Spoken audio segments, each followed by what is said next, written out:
the network for the AV industry. What are you listening to? This is AV. This is AVNation. This is AVNation.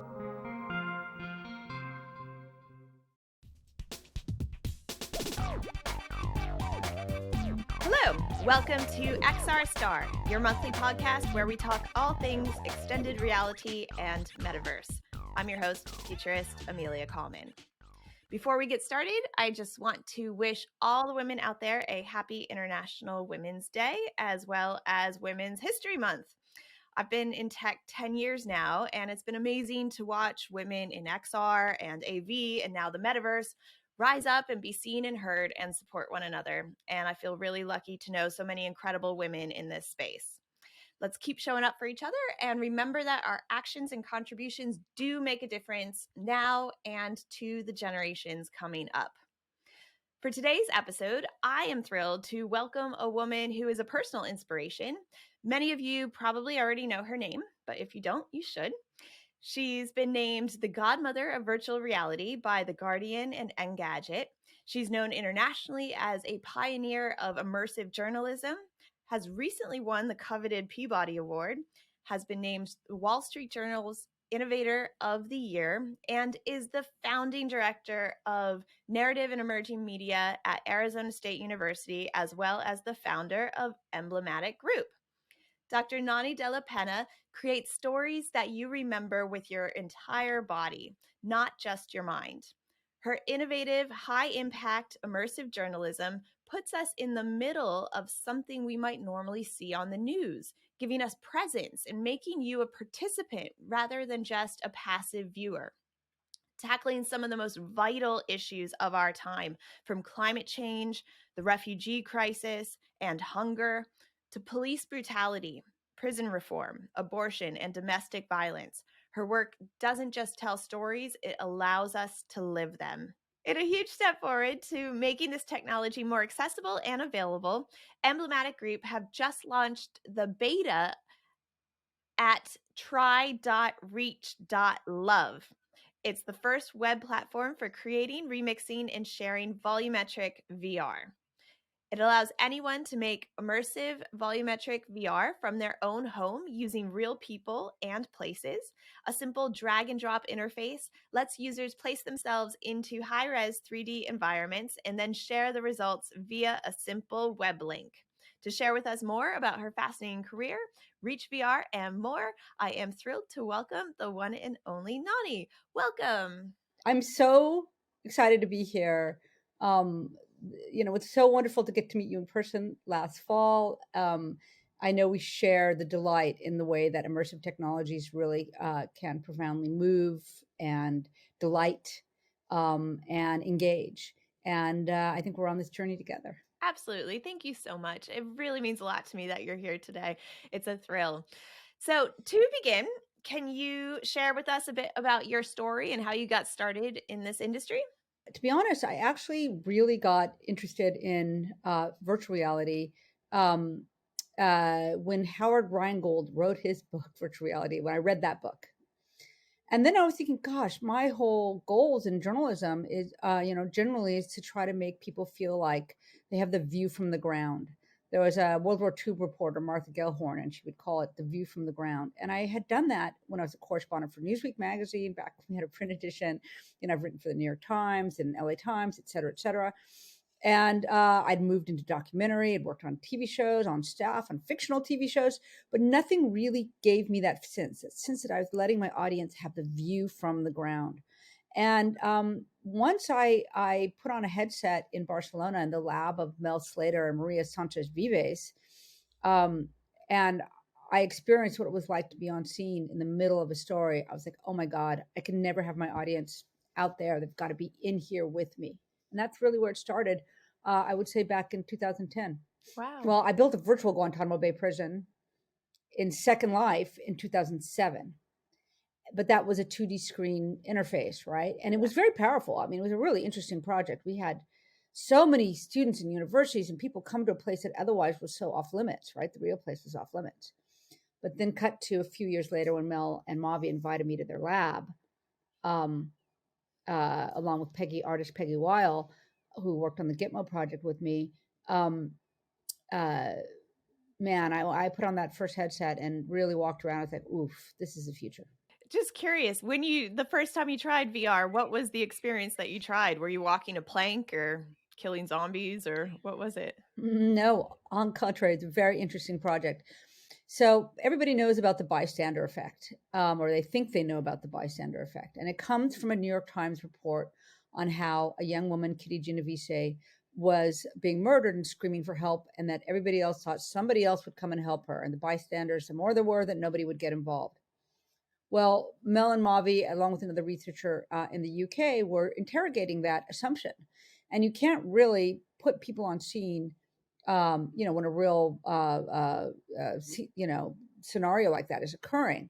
But what they built is a virtual one where you walk into a bar and there's a guy, wearing one soccer football jersey. And the other guy walks into the bar wearing a different soccer football jersey, and the guy who's been drinking at the bar goes and attacks him. Right. And so what do you do, right? That's a bystander, right? And for me, I remember it was really, back with the wide 5 and the thick cable. And I remember trying to pull forward to get into the scene, and the cable pulling on me. And I remember just being profoundly affected by what I was experiencing.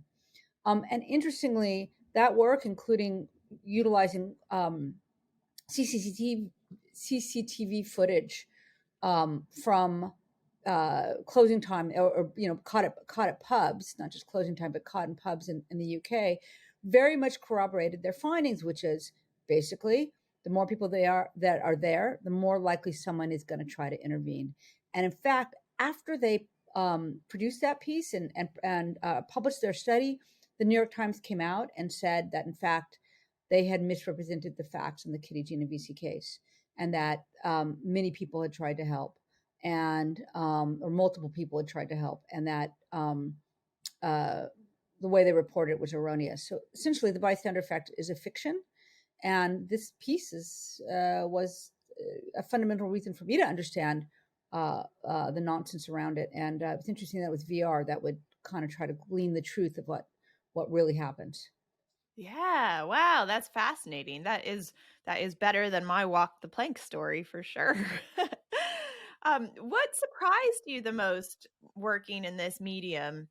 I think, to be fair, the real surprise to me has been the pushback and the resistance. We saw that in the music industry. We saw that in journalism. They did not want to adopt the web, and we're kind of at that funny point now where there's a lot of people saying, oh, nobody's ever going to want to do this. Nobody's ever going to want to put on a headset. Well, agreed. The headsets are a little bit heavy and cumbersome right now, but those headsets are going to come. So how are we going to design the content? What are we going to deliver to people? It's going to explode. And particularly now we've got AI to help us do models and environments and some of the real heavy lifting and expensive lifting that can prevent a lot of people from doing content. I think that we are just on the cusp of really this exploding. And if you've actually done a well-made immersive experience, you recognize that this is going to be part of the vernacular in the near future. Absolutely. I mean, I think it's amazing right now. We're starting to see this convergence of all these technologies coming together. We've been talking about AI and XR and blockchain, and now, their interplay is really making the foundation of this future that we're moving into. And I think with generative AI, that's going to be kind of the bridge that gets your average regular person into 3D immersive metaverse spaces without maybe even realizing that that's what they're participating in. I think it's going to be quite powerful. One of the things we've just, as part of our beta that we released, the feature is when you design your scene in Reach, whatever you make in Reach, this button-based system that just lets you make immersive content in general. I mean, you can look at it on a computer or a phone or a headset. But one of the features we have now is you can export as a GLB or GLTF. And then whatever you make, you can now bring into a metaverse space like spatial.io or your Nowhere or Mozilla Hubs. all that means that you can not only have your own metaverse world that you've designed, but it's got a certain interoperability that you can take it with you, that you can be in different spaces and not have to be, dictated to, where you want to hang out or, who controls that. So that's really fun that we've been able to offer that. Literally, we just launched that this last 2 weeks. That is so cool. Yeah. And actually, that was one of my questions. I wanted to know more about reach.love, and then try.reach.love is the beta that I literally got the email about an hour ago. So I'm so excited to give that a go. For anybody who doesn't know what we're talking about, can you just give them your introduction and what it is and what it does? Sure.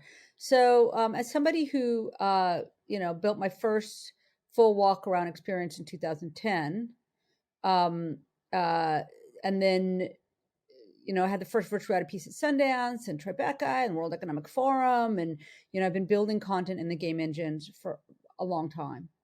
And it's really been hard to make. And I know how expensive it is. I know how hard it is. I had to learn how to be a C# coder. I was never a great Unity programmer, but I could at least struggle through some stuff. But that's the point. Why do we need to struggle? And then why, when we make our content, do we have to have a 2D video to show a 3D experience? All that drove me crazy. And so starting in 2016, I started designing a button-based web XR system that meant that anybody could start to make simple stories. It doesn't have game engine physics, but you can absolutely do all kinds of work for it. I mean, everything from previs for film to journalism to educational pieces, advertising, real estate. I mean, really, there's a lot of use cases. Architecture, there's so many use cases for content creators and just fun storytelling. And again, like I said, now you can make spaces that you can bring into different metaverses. So the basic premise is you can have a 3D environment. You can bring in 3D objects. We have Sketchfab's library API. So you can search Sketchfab for objects and bring them straight into your Reach system. And you can add all kinds of animations and sound and video and photographs and any way that you need to build something in an immersive 3D way. And then it publishes as a URL. So what does that mean? That means you can embed it in your own websites. You can share it across anything. It can be looked at on a phone. And you can use your phone, literally screen tapping forward and back, top and bottom in order to move through space.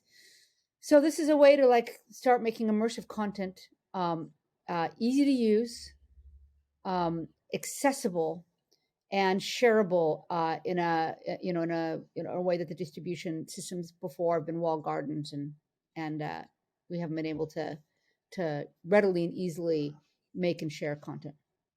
So to me, that's such an amazing step forward, that idea about alleviating the friction of getting into this space and making it accessible and inclusive to anyone. So I love that you're doing that. And I really appreciate it too for this industry. And I wanted to ask you about the filming process. So last episode, I talked to Sony about virtual production, and I was wondering how filming has changed over the years for you, and if there's been any developments that you're quite looking forward to when it comes to making this production. Yeah, so it's really exciting. I'm based in downtown Los Angeles, but we're a satellite campus for Arizona State University. And we have a huge planar LED wall for doing virtual production. Now, how long have I been working in game engine technologies and immersive technologies, and the idea of how do you get a camera to move through space, the viewer moving through space. And with virtual production, we're now beginning to marry not just these layers of game engine technologies, which is super exciting, but also we start to think about creating scanned objects and bringing those in. So now we're marrying LiDAR and photogrammetry, and all the skills that were crucial for creating an AR and VR are now becoming crucial for creating a virtual production. So it's a super exciting moment where we're marrying what we know in the three-dimensional world and bringing it in to both the two-dimensional and the three-dimensional. And what's really cool is that, like, once you've made something for virtual production, you can use a lot of those assets and bring them out into VR and AR. So that means there's, when we talk about extended reality, now we have to include virtual production in the umbrella, under the umbrella. Yeah, for sure. And I think there's such an opportunity there, that idea of the library. So you're not recreating, the Eiffel Tower or the streets of Manhattan every time you're building something new. There's opportunities there for new revenue streams like licensing and that kind of thing. Well, and also, one of the things I'm very interested in pursuing is this idea of some open source assets that we can share among productions, in that, you don't have to fly the entire crew down to Mexico City or assemble all this stuff that can help think about a climate change reduction, right? It's a carbon reduction if we can use the same digital assets that somebody scanned and created. How many films are going to be set in 1930s, whatever, Manhattan now. Well, now, if we're going to be looking at 2000, 2010 scanned recreations of our current locations, couldn't they be part of a library that can be accessed herewith, and therefore we don't have to do the kind of production people, flights, hotels, cars, all of that stuff, which really is a carbon suck. Absolutely. Or emitter, not suck. I wish it were suck, but yeah. And so like, I think that it's a very interesting moment where we can also think about how we as creators can do something to fight the problems that we're having with climate change. Yeah, absolutely. I've been thinking quite a lot about that. I did a TED talk recently about the environmental impact of the metaverse and looking at gaming and that impact, and then also how infrastructure is going to impact how we store data, how we use data, because I think there is an incredible risk here that, when we go from the 2D data to 3D data and producing that much more data, what happens? Does it all just get stored? Do we put some kind of regulations around it, around limits, or size, or these kind of things? So there's so many questions kind of coming up. And kind of in that line, I wanted to ask you about things like authentication in this area, things like, deep fakes. We've seen what happened just this week with the podcaster Joe Rogan, right? And just how readily available this technology is and stuff. So what are your thoughts when it comes to any kind of regulation we could put in place, or what needs to happen to make sure that we don't live in a world where we can't trust anything that we see or hear? You always have to have some sort of critical thinking. I just gave you that whole story about the bystander effect, and the New York Times was a very trusted newspaper, and they got it wrong. So we know that truth is a little bit of a soft space, no matter what. However, when you're talking about really important digital captures and you want to authenticate them, there's some systems now on how we can take that imagery and put it on the blockchain. Working with an amazing guy named Jonathan Doughton, who's at Starling Labs at Stanford and USC. And for example, one of the things he did is he took an interview from the Shoah Foundation, which is a Holocaust survivor, put it on the blockchain so that if anybody ever makes a deep fake of that individual, the original material, the source material, will be on the blockchain so that it can be checked for authenticity. Now, how do we take that same kind of approach and use it for photogrammetry and LiDAR and metaverse practices and digital, content management and rights? These are really crucial questions. And Jonathan and I are being together. We're actually going to be hosting a conference, it looks like at the end of March, with Creative Commons, to begin to explore, this very complicated problem.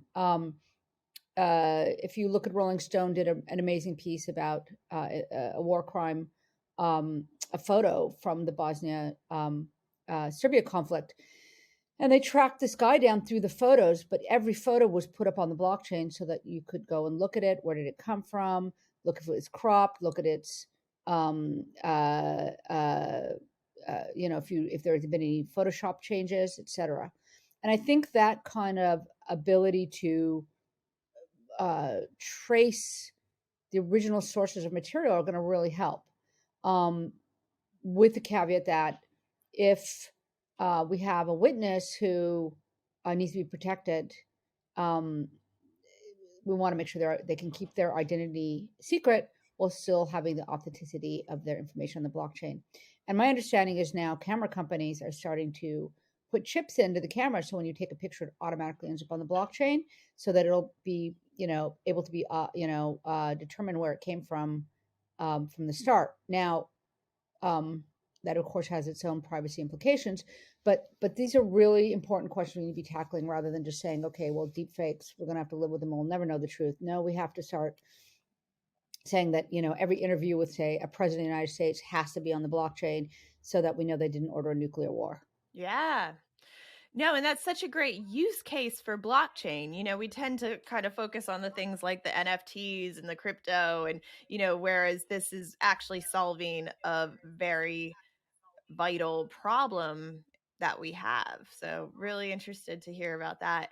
And also, I didn't know that about the chips in the cameras. I'm going to have to look into that. That's pretty cool. Yeah, I mean, right. Super interesting. We're at a very super interesting moment of, transition with that one. Kind of along these lines, I mentioned some of the important issues that you tackle in your work, and they're pretty serious, heavy issues.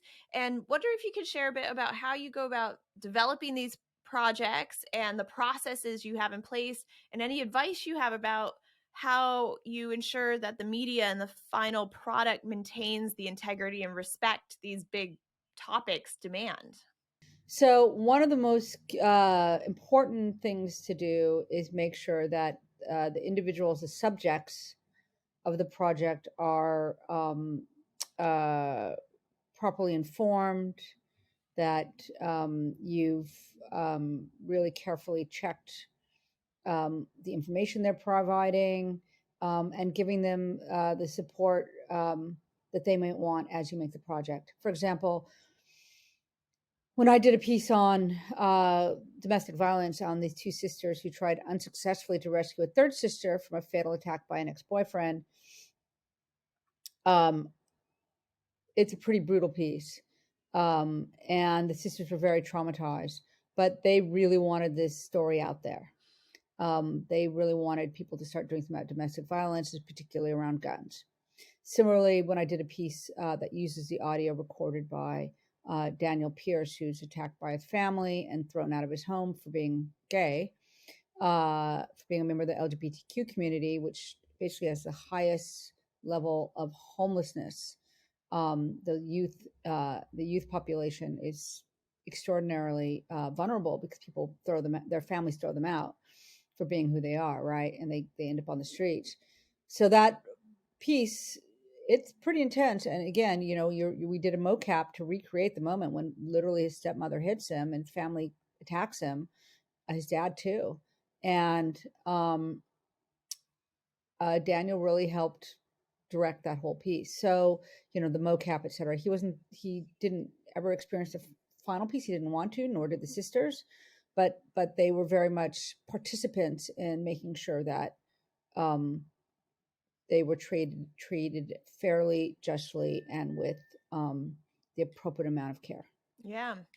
And do these pieces, do they come with things like trigger warnings? Is there any regulation around that I know, sometimes when you listen to podcasts, they have to say, don't listen to this if, or do you is that in place for VR?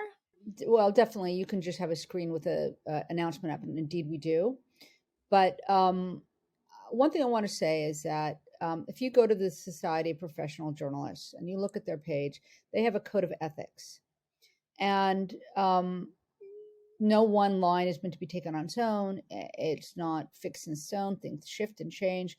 But I think journalists have really um, gone through a big sea change in thinking about how information is reported. I mean, more recently discovering, gee, there's a lot of falsification in police reports, things that we took as for granted, or journalism industry did as being truth, right, previously. And I think that those lists of standards are really excellent for any profession, and provide guidelines on how you would make any kind of content. And it's one of the first things I teach my students.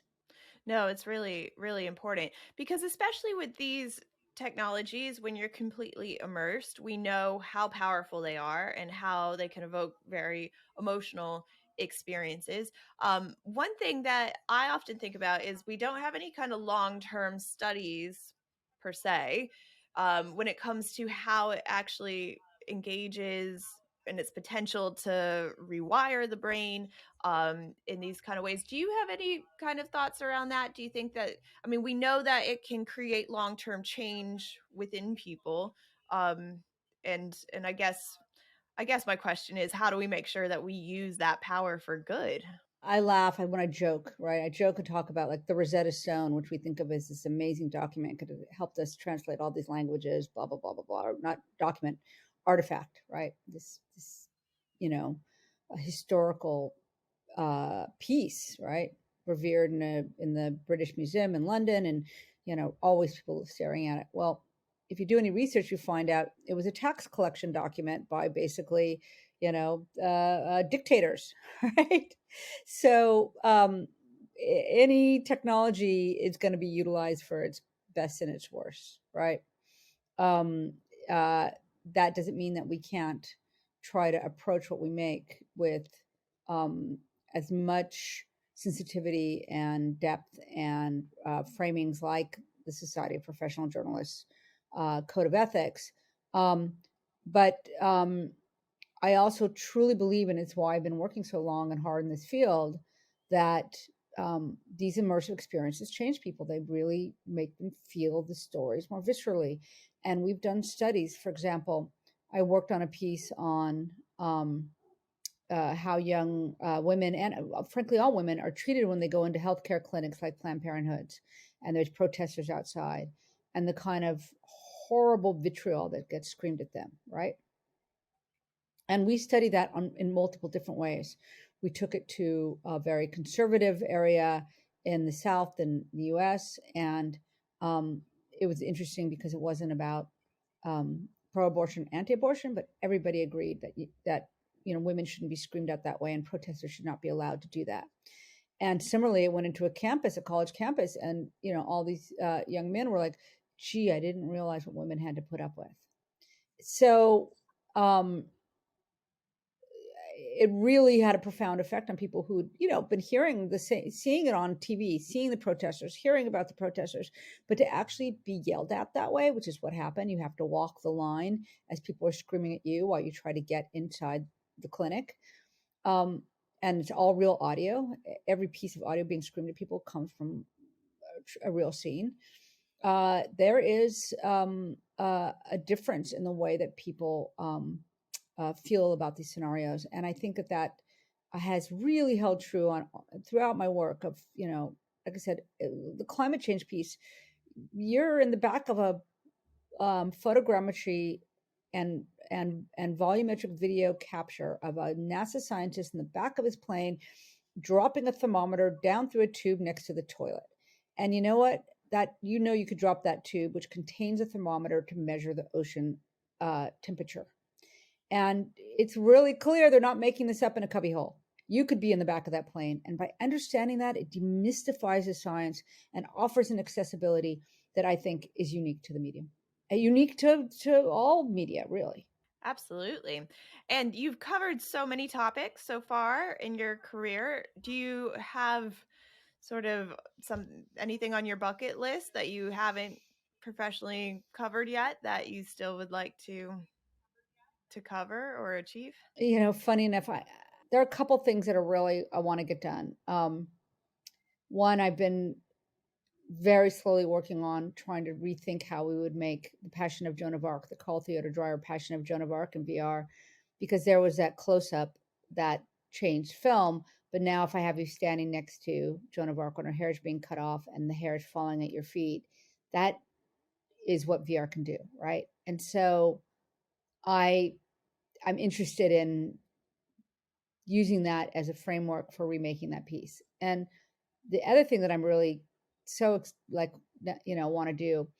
So in LA, we had something called the Chicano movement, which was the Mexican Americans who were trying to get equal rights. I'll just leave it at that in a very simple way. And they very much felt like they were fighting the man.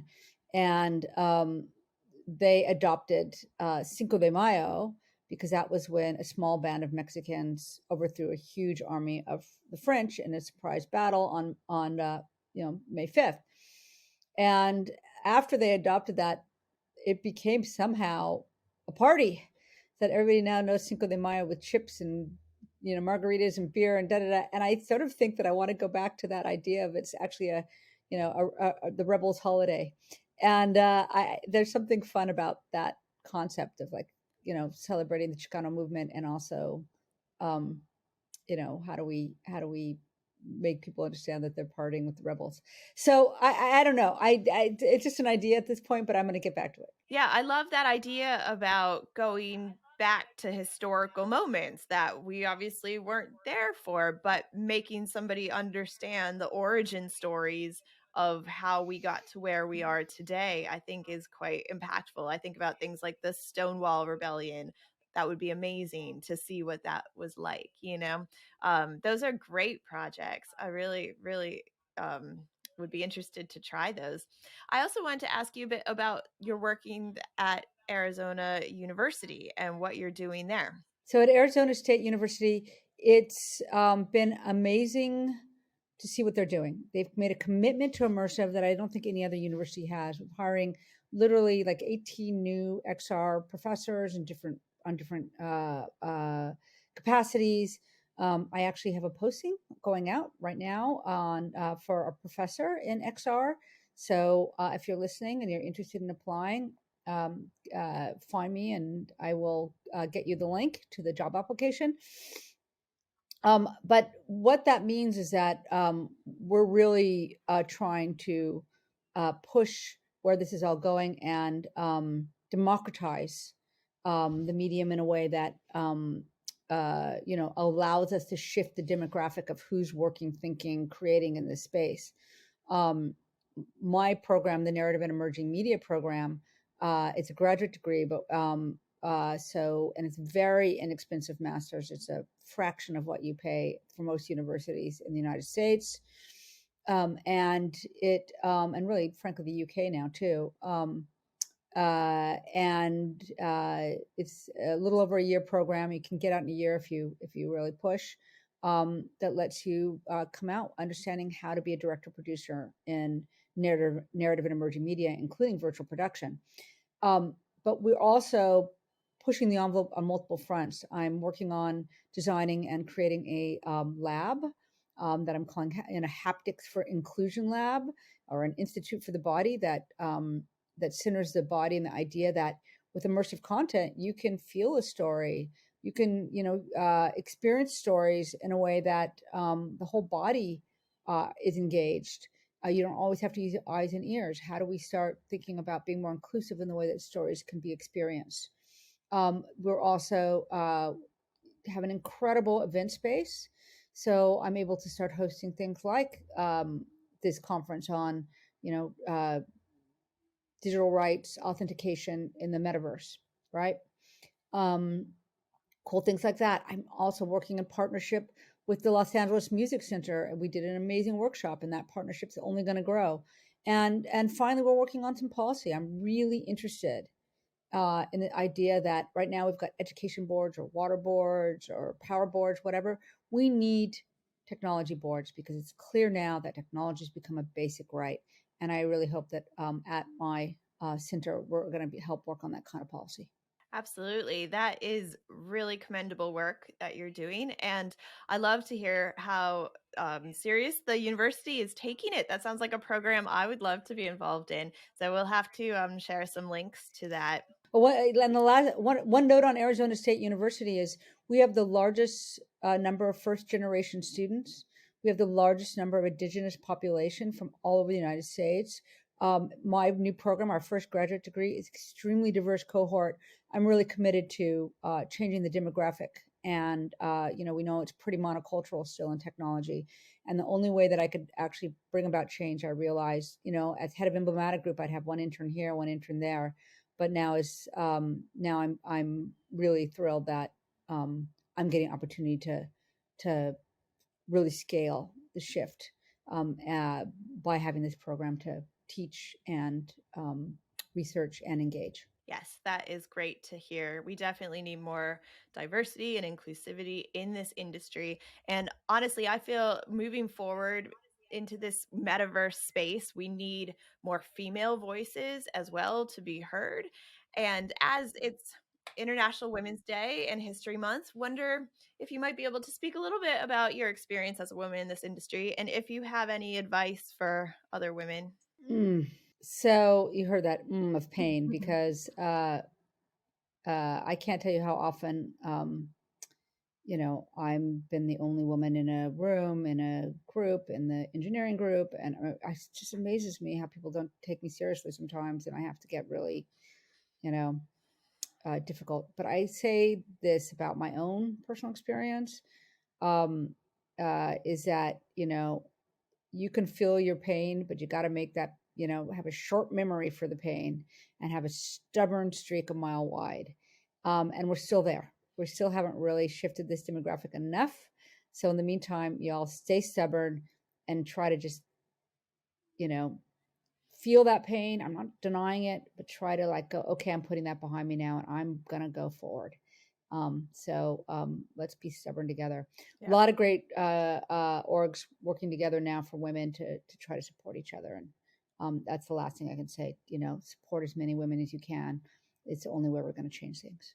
I absolutely agree with that. Resilience is key. And also being a leader, putting your money where your mouth is, supporting other women, being a mentor, all those kind of things I think is so important. And I feel like we are starting to see some change. We are demanding to be seen and heard and taken seriously. And I've been in this industry 10 years and I've definitely seen it shifting in the right direction. We still have a ways to go, obviously, but yeah.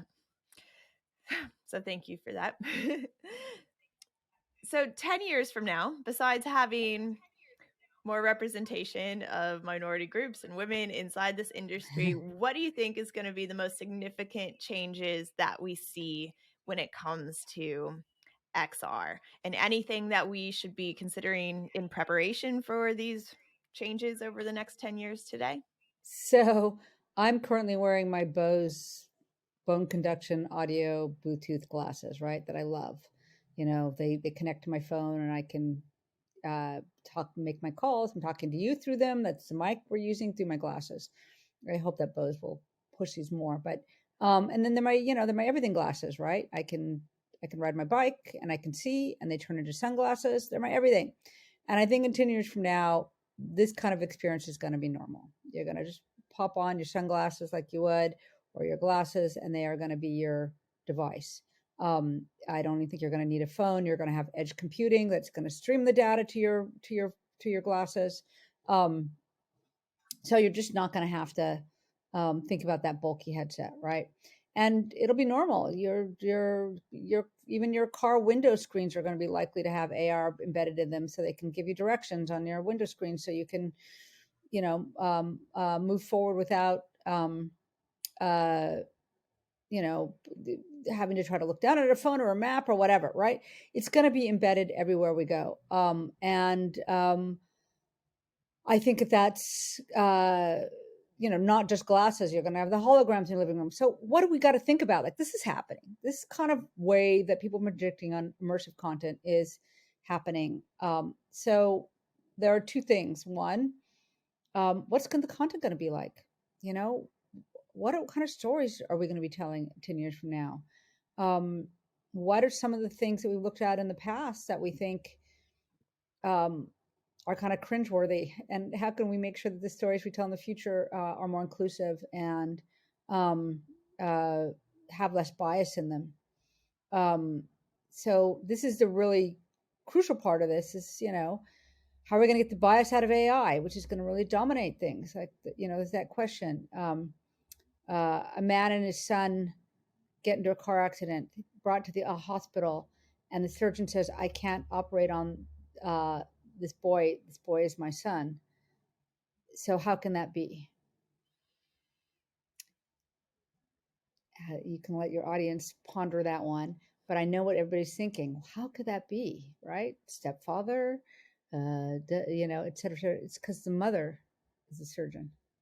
So that kind of bias is so deeply embedded across everything that AI is being trained and learning on. And so that's the 10-year problem. Can we spend the next 10 years really trying to get what that content is going to look like? Because we're going to be cyborgs. Natural Born Cyborgs is a great book to read by Andy Clark. And that's going to be coming. And the question will be then, how does that data, how are the stories going to be told? How is that data going to be more fair and inclusive? Yeah. Well, and that kind of leads me to my next to last question, which is looking at the bigger picture for a minute. What is your biggest fear for the future of this technology? And then what is your biggest hope?